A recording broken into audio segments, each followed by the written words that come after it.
Okay, good morning once again, one and all. So, today in this particular lecture, we will understand the concept and theory of vibration, isolation, and transmissibility. Now, basically, we have understand in the previous lecture that vibrations are produced in a machine having unbalanced masses or forces. I am writing here unbalanced masses or forces. I am repeating the statement. Vibrations are produced in machines having unbalanced masses or forces, and now these vibrations are transmitted to the foundation upon which the machines are mounted, which is undesirable. So basically, it is very important to isolate the machines from the foundations so that the adjoining structure is not set into the heavy vibrations, and this is called as a vibration isolation. So if I take an example of a machine, it can be a rotating machine or it can be a reciprocating machine, and this machine is, let us say, mounted on this is placed on this foundation. Okay, let us say this is a foundation. Okay, so now the vibrations which are produced in this particular machines due to the unbalanced masses or forces are transmitted to these foundations, and that is why we have to isolate these machines from the foundations so that the adjoining structure is not set into the heavy vibration. So for that case, let us say I am using a small spring K and let us say a damper. So the spring and damper, that is a K and C, are nothing but the isolators, or they are also called as a vibration isolations. Okay, so now basically uh, the vibration is transmitted vice versa, that is from the machine to the foundation and from the foundation to the machine, and this isolators isolates these vibrations from being transmitted from machine to the foundation and foundation to the machine. So this is nothing but the objective of the isolation. So isolating the machine from the foundation is nothing but the vibration isolation. Now the basic objectives of vibration isolations are to protect the measuring instruments from excessive vibrations transmitted from the supporting structure. So let us say that the measuring instruments are mounted on the supporting structure, and the supporting structures are, you can say, the supporting structures are set with the heavy vibrations. So these vibrations are transmitted from the supporting structures to, let us say, measuring instruments. So these measuring instruments will not give you a proper readings. Okay, so that is why you have to protect such instruments. So this is the first objective. Second one is to prevent the vibratory forces generated by the machine from transmitting to the support. So whatever force vibrations or whatever vibrations are produced inside the machines because of the unbalanced condition, that is unbalanced masses or forces, should be prevented to be transmitted by the machine from the transmitting by the should be prevented from transmitting from machine to the support. Is it okay? So now that is why you have to design the vibration isolation system between the machine and the foundation. Now whenever you are designing the isolation, how will you check that the corresponding isolation which you have designed is effective or not? So the effectiveness of this isolation, which is very important, depends upon the amount of force or motion transmitted to the machine or the structure. So that is why this particular amount of force or motion transmitted to the machine or structure is called the force transmissibility and motion transmissibility. So in this particular lecture, we'll understand how to derive the equation for the force transmissibility and what is force transmissibility, right? Now, basically we can finally conclude that lesser the force or motion transmitted, greater is the isolation. So, the force or the motion transmitted to the foundation or machine, vice versa, should be as less as possible. So, the effectiveness of isolation is greater, or you can say the isolation is greater when the lesser force or motion is transmitted from the machine to the support or foundation, or vice versa. So this is all about the vibration isolation. Now let us understand what are the vibration isolators. Now basically the vibration isolation may be obtained by placing isolating materials called as vibration isolators in between the vibrating body and the supporting foundation or the structure. And all the isolating materials are elastic and possess a damping properties. So the various types of isolating materials which are designed or which we are using are nothing but, the first is rubber.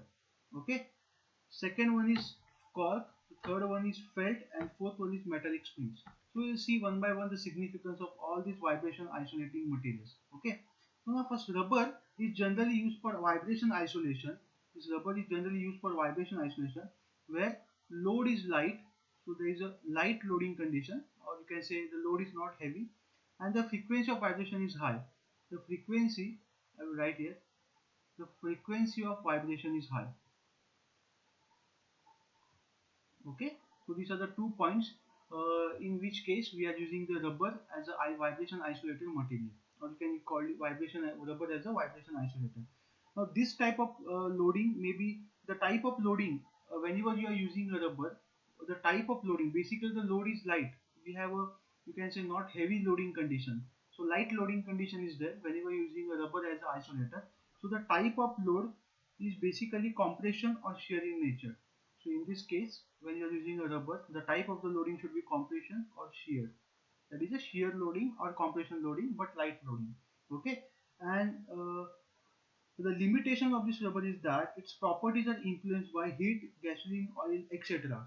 Right? So it is the, so what I mean to say is that the property changes because of the high temperature conditions. That is, in case of the heat or gasoline, oil, etc. Okay, so that is why this rubber as a vibration isolator cannot be used at high temperature in the presence of gasoline and oil. So it cannot be used in the presence of high temperature conditions. Okay, so these are nothing but some advantage as well as the disadvantage of the rubber as a vibration isolator. I hope it is clear to you all. Okay, so once you have understand this, let us understand the significance of second component. It's a cork. Now this cork is a material which is basic. Cork is a vibration isolator which is not perfectly elastic. So that is why at high loads it becomes flexible. Okay, since it is not perfectly elastic, at high loads it becomes flexible. So I can write here, it's not a perfectly elastic. So at high loads it becomes flexible. So that is why this cork is also used in the light loading condition, so where the load is light. Okay, and it is basically suitable for the compressive load only, whenever the loading condition is compressive loading. So this is all about the cork as a vibration isolator.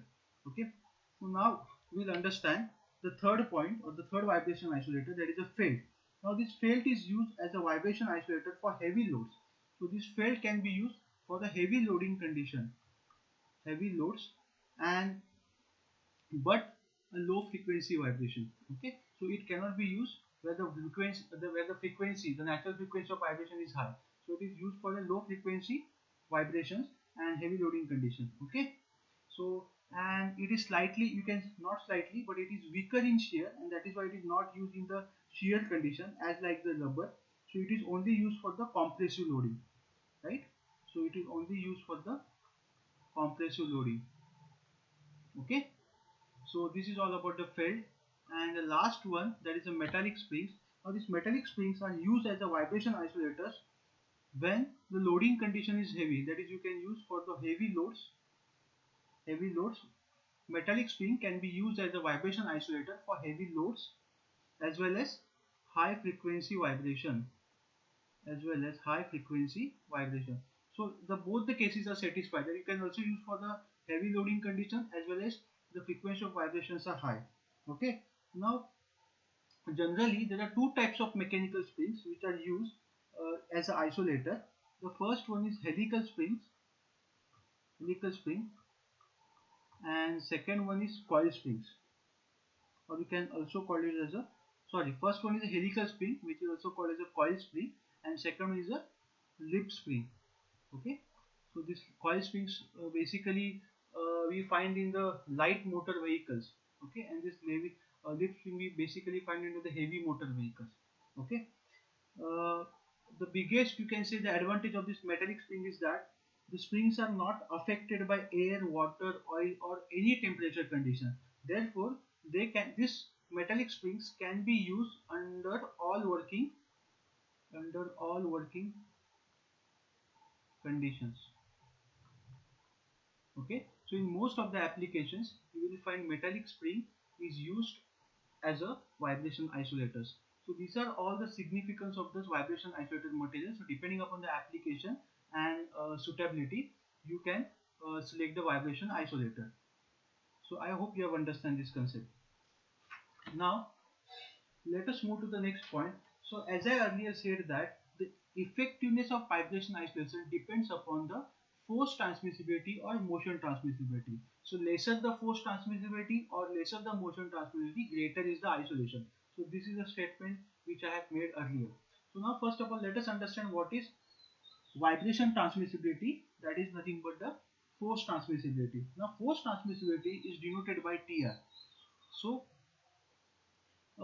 theoretically you can say that force transmitted is nothing but the force which is transmitted from the machine to the foundation or vice versa, and we can say that this force should be transmitted less so that the vibration isolation is designed better. Okay, so now let us define this force transmissibility. So this force transmissibility is defined as the ratio of force transmitted to the supporting structure or foundation denoted by Ft to the force impressed upon the system, that is F0.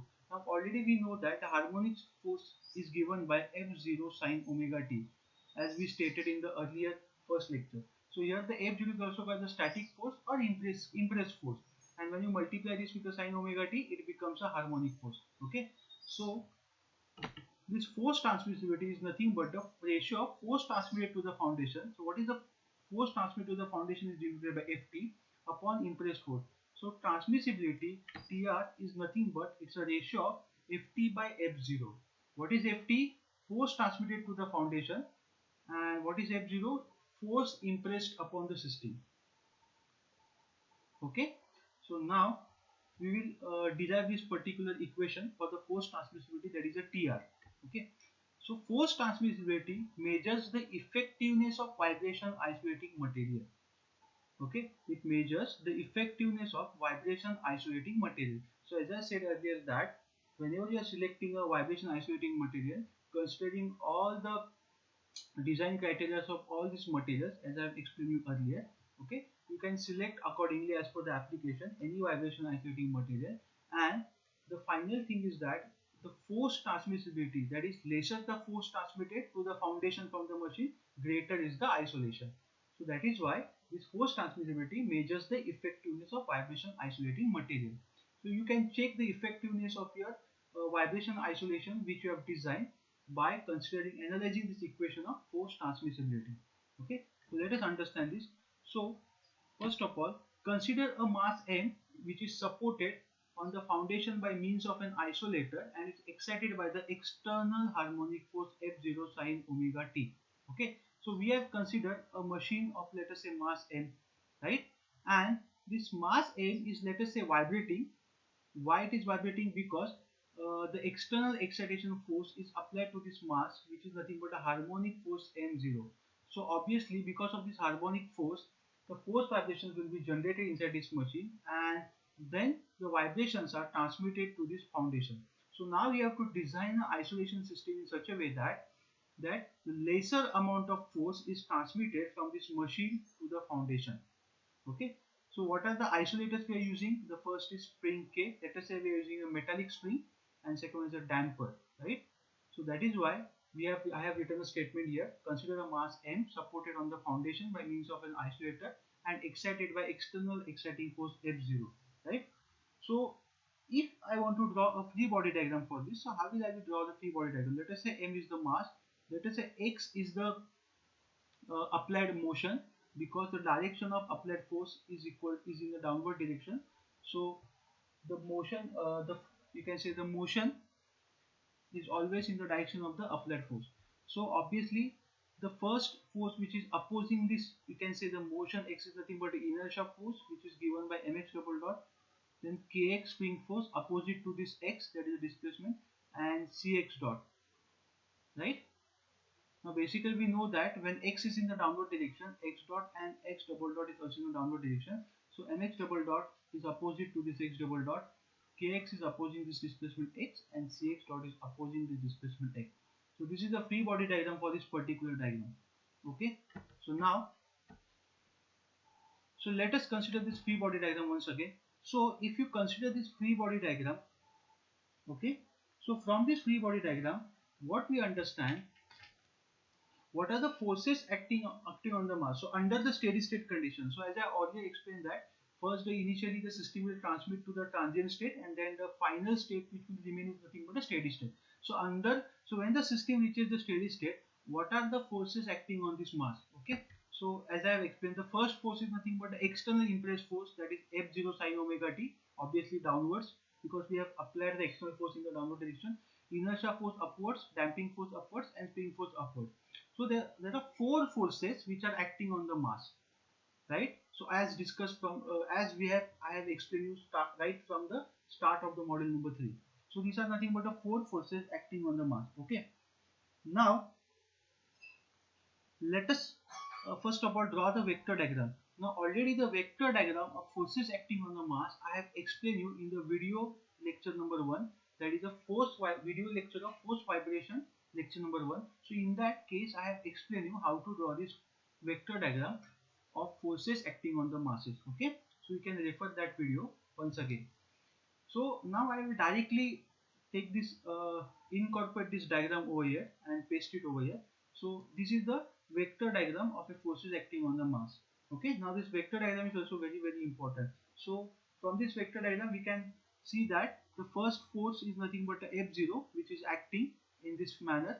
Okay, then this F0 is acting at an angle sine omega t. So this omega t from the reference axis is shown in this vector diagram. Then the phase angle is nothing but the angle between, now this is the displacement vector, right? So this is a displacement vector x. So angle between the displacement vector and the force vector is nothing but the phi, that is the phase angle. Okay, so now this m omega square x indicates what? Indicates the inertia force. Now this m omega square x is acting at an angle sine omega t minus phi, right? And similarly damping force Cx dot. Now this damping force Cx dot is indicated by C omega x, which is acting at an angle omega t minus phi plus 90 degree, and spring force Kx is also acting at an angle omega t minus phi. Okay, so all these forces vector diagram already we have understood how to draw. Okay, now second and most important point is that there are four forces basically. What are the four forces? F0 sine omega t, upward mx double dot, Cx dot, and Kx dot. Now out of these four forces, if you consider this diagram, out of these four forces, F0 sine omega t, mx dot, then Kx and Cx dot, we have to first of all understand how many forces are transmitted to the foundation. So as we can see from this particular diagram, we can understand that only two forces, okay, the two forces which is nothing but the Kx and Cx dot. So these two forces are transmitted to the foundation. Okay, so if you consider this figure, so in this figure you can see that this omega square, this C omega x, that is a damping force, and Kx, that is nothing but a spring force. These two forces, that is Kx and Cx dot, are transmitted to the foundation, right? Okay, so these two forces are transmitted to the foundation because the rest of the forces which are coming directly from the mass to the isolator, so isolator will take all the forces, okay, and then whatever the forces which are remaining will be transmitted to the foundation are nothing but only the two forces out of these four forces. Okay, so we have to analyze these four forces. Okay, so I'm writing here, out of the four forces acting on the mass, the two forces transmitted to the foundation are spring force Kx and damping force Cx dot. Okay, so now these two forces, okay, so if you look into this vector diagram, if you look into this vector diagram, these two forces C omega x, okay, C omega x and nothing but a Kx. Okay, now the total force, now obviously these are the two forces, damping force Cx dot and spring force Kx. Okay, so these two forces are transmitted to the foundation. Okay, now what is the total force transmitted to the foundation? The total force transmitted to the foundation, let us say Ft. Now this Ft is nothing but the vector sum of these two forces. Which two forces? It is a vector sum of these two forces, that is C omega x and Kx. If I consider a vector diagram and form vector diagram, I have got these two forces C omega x and Kx which is been transmitted to the foundation. So total force transmitted to the foundation, which is denoted by Ft, is nothing but the vector sum of these two forces. And these two forces, that is C omega x and K omega kx, that is spring force and damping force, are 90 degrees to each other, right? So now let us draw the vector diagram of transmitted and impressed force. So let me draw a vector diagram of transmitted force and impressed force. So this is the vector diagram for the transmitted and impressed force. So I will draw here once again. So let us say this is the reference axis. Okay. Now let us say kx is nothing but a spring force which is transmitted to the foundation, and let us say C omega x is nothing but the damping force which is transmitted to the foundation. Okay. So what is total force transmitted to the foundation? Ft. So it is vector sum of these two forces. So I will draw the vector diagram for this Ft. So this indicates a vector diagram. So let us say, so what is this Ft? This Ft indicates a total force transmitted to the foundation, which is vector sum of this C omega and Kx, which is at 90 degrees to each other. Okay. Let us say that now angle between this Ft and Kx, that is the force transmitted to the foundation, and displacement vector Kx is alpha. We consider this angle as alpha. Now we already know that what is the impressed force? The impressed force is nothing but the F0, right? So impressed force is nothing but the F0. Now what is the angle between? So the phase angle between the angle between the F0 and the displacement vector is nothing but a phase angle, which is called the phi. So now the remaining angle, that is angle between this impressed force F0 and transmitted force Ft, is nothing but phi minus alpha, and this phi minus alpha is called as the angle of lag. It is called as the angle of lag. So what is the angle of lag? The angle of lag is the angle by which this force transmitted to the foundation lags the impressed force. That is the angle between the F0 and Ft, that is phi minus alpha. And what is phase angle? Phase angle is nothing but the angle by which this displacement vector lags the impressed force or the force vector F0. That is, this angle is nothing but the alpha, right? So this is how we have drawn this diagram, which is called a vector diagram of transmitted and impressed force. Okay. So once I have got this angle alpha, this alpha is the angle which I have considered between the Ft and Kx, right? And the angle between the F0 and Kx is nothing but the phi. So that is why from this I have got this angle of lag, called as a phi minus alpha. Now already we have derived a formula for tan phi, that is a phase angle, is tan inverse of 2 zeta r upon 1 minus r square. So now in this particular derivation we will derive the formula for the alpha, and then we will get the formula for the phi minus alpha, that is phase angle of lag. Okay. So I hope you have understood this condition. So now let us go to the derivation. So now from this vector diagram, what I will get? I will get the force transmitted to the foundation Ft. Now we know that this is nothing but a right angle triangle, so we can consider the Pythagoras theorem. So from this I will get Ft is equal to Kx square plus C omega x square, right? So this term plus this term, bracket square and square root. So I am getting this Ft. Okay. So from this, if let us say x is the common term, so inside the bracket I am getting k square plus c into omega square. Okay. So now already we know that I have derived that x, that is the steady state amplitude, or you can call it as the amplitude of force vibration, as what is the amplitude of force vibration? F0 by k upon 1 minus r square bracket square plus 2 zeta r square under square root. Okay. So I will put here x. What is x? X is nothing but a steady state amplitude. So I am getting it F0 k upon 1 minus r square is nothing but, you know that r is equal to omega by omega, and that is nothing but a frequency ratio. So I have put over here plus 2 zeta omega by omega into square root of this remaining term k square plus c omega square. Okay. Now what we'll do? We will take this term k inside the square root. So it will become k square. So k square will get cancelled, and here divided c omega divided by k bracket square remain. Okay. And so what I will get? I will get this term as f0 square root of 1 plus c omega bracket square, and this term as it is. Now already we have derived in model number 4 that c omega by k is equal to 2 zeta r. What is 2 zeta r? 2 zeta into omega by omega. This we have already derived. No need to derive again. Okay. So I am putting here c omega by k is equal to 2 zeta r, that is omega by omega n. Okay. So this is Ft. So now what I am getting? So now if you take this ft, if you take this f0 and divide it by ft, now what is ft upon f0? You are getting ft upon f0 as this term. Now we know that the force transmissibility is nothing but the ratio of ft upon f0. So finally I am getting an equation for of transmissibility, that Tr is equal to square root of 1 plus, so I can write like this, square root of 1 plus 2 zeta r bracket square divided by, so this is the simplest one, 1 minus r square bracket square plus 2 zeta r bracket square. So this is nothing but the final equation from which we can calculate the transmissibility. And once you can calculate the transmissibility, you will understand the effectiveness of vibration isolation which you have designed, and accordingly you have selected the vibration isolators as per the application. Okay, so I hope you have understand this.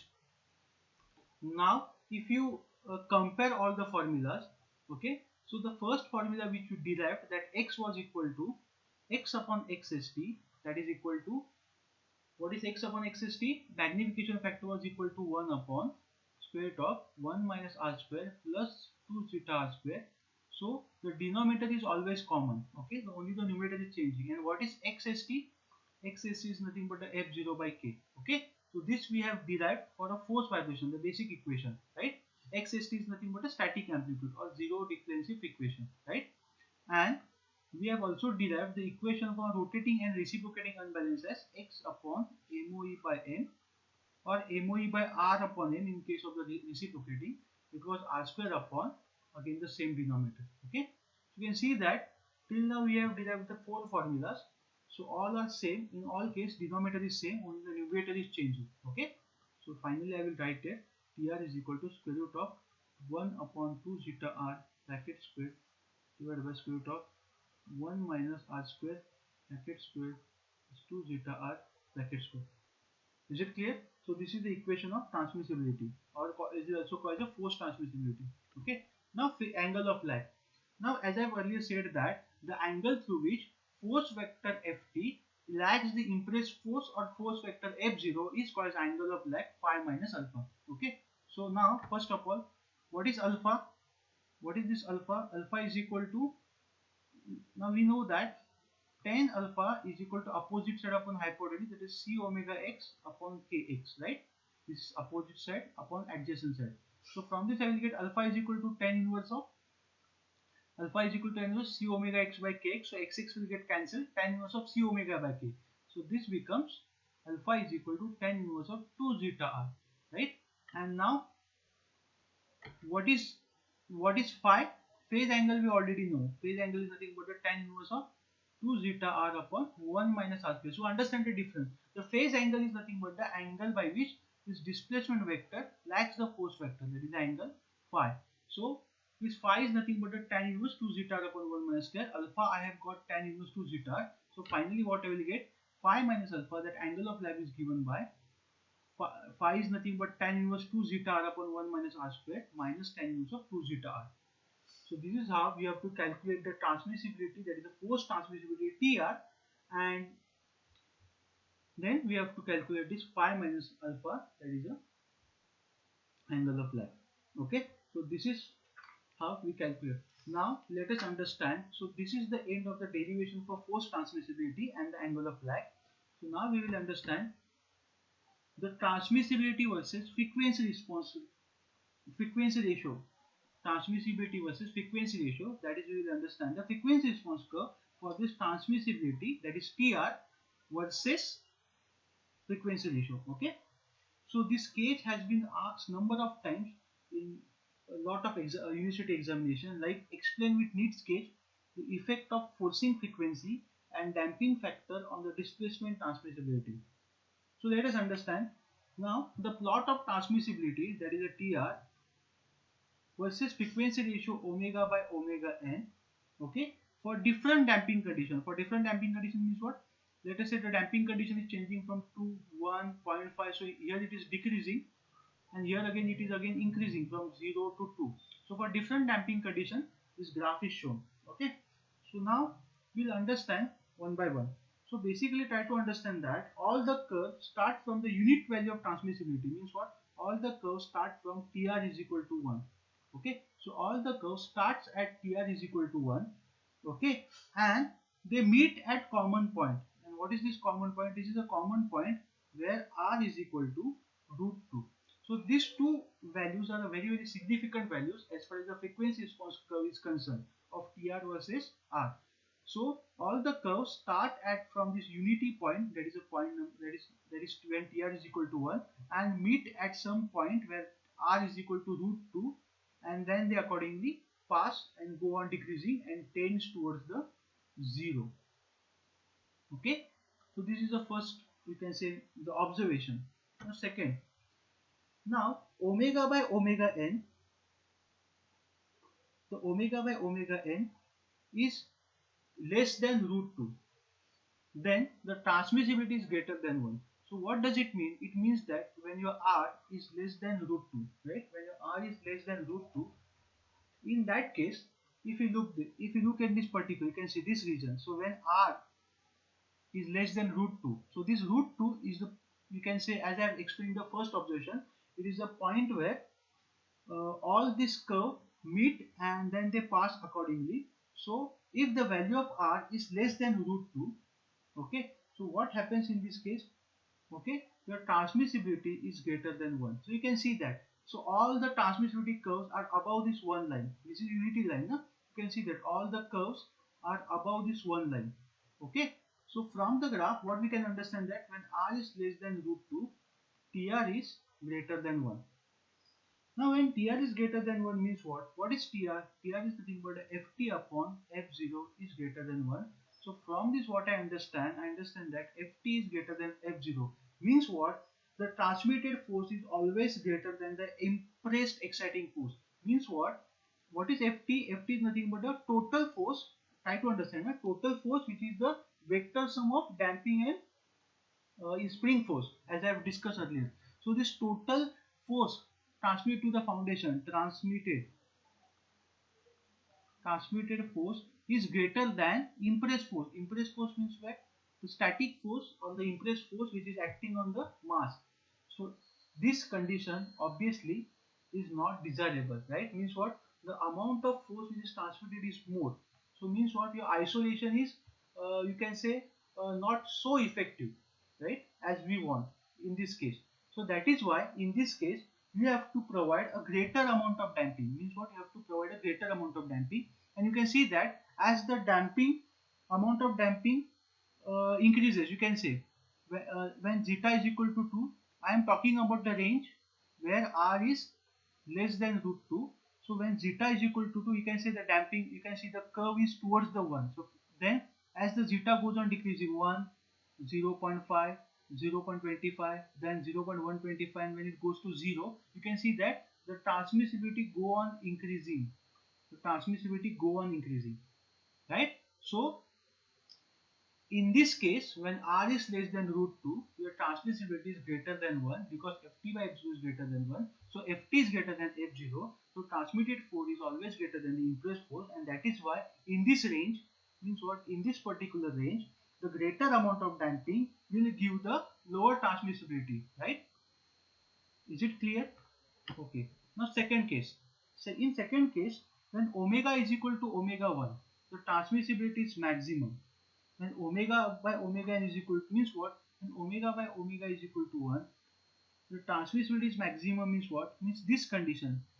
When R is equal to 1, okay, you can see that this transmissibility, you can see this curve. I will show it by the red pen. You can see this curve, okay. You can see this curve, okay. So from this graph you can understand that when R is equal to 1, and obviously R is equal to 1 is nothing but the resonance condition, okay. So at resonance condition, your transmissibility TR is maximum. Obviously the transmissibility will be maximum. Transmissibility is maximum means what? Greater amount of force is transmitted to the foundation, and the vibrations from the machine will destroy your foundation. So this is what happens when your R is equal to 1, that is a resonance condition, okay. Now next condition, when this R is equal to root 2. Now when R is equal to root 2, you can see all the curves meet at the point where TR is equal to 1. So when R is equal to root 2, TR is equal to 1. So means what? Your Ft is equal to F0. Means what? The amount of force transmitted, the transmitted force is equal to the impressed exciting force irrespective of the damping. Irrespective of damping means what? At this value where R is equal to root 2, the transmissibility is independent of the damping. Means what? All the curves meet at this common point. Means what? Damping does not have the effect when your R is equal to root 2. Right? So even if you provide any amount of damping, it will not have the effect. Your TR is always 1 when your frequency ratio is root 2. So lot of information is revealed from this particular graph. That is why these graphs are very important. I hope you have understand this condition. Okay. Now last condition, when R is greater than root 2. Okay. So that is why I have earlier said that this R root 2 is nothing but a significance value. Now when you move into this range, that is the frequency ratio is large. Okay. So in this range, so basically this all the graphs are below 1. All the graphs are below 1. That is a unity. That is TR is equal to 1.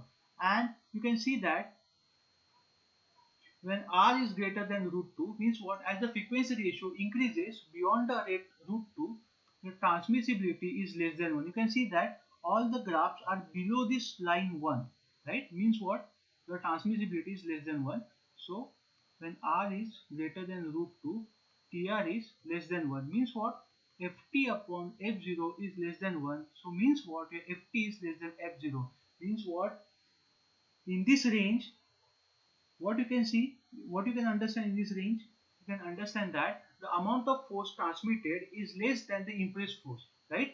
So in this range you are getting a effective vibration isolation, right? So that is why finally what we can say, in order to have low value of transmissibility, so if you want, obviously what will be your aim to, you should have a as I earlier said that lower the transmissibility, greater is the isolation. So if you want low value of transmissibility TR, okay, so the operation of vibrating system is generally kept in the range. I am repeating again, if in order to have low value of transmissibility, the operation of vibrating system is generally kept in the range omega by omega m is equal to R is greater than root 2. Means what? The frequency ratio should be greater than root 2, then you will have the low value of transmissibility, right? Is it clear? So in this range you have a good vibration isolation. Okay, so while solving a problem we will understand that, let us say we have two values of R.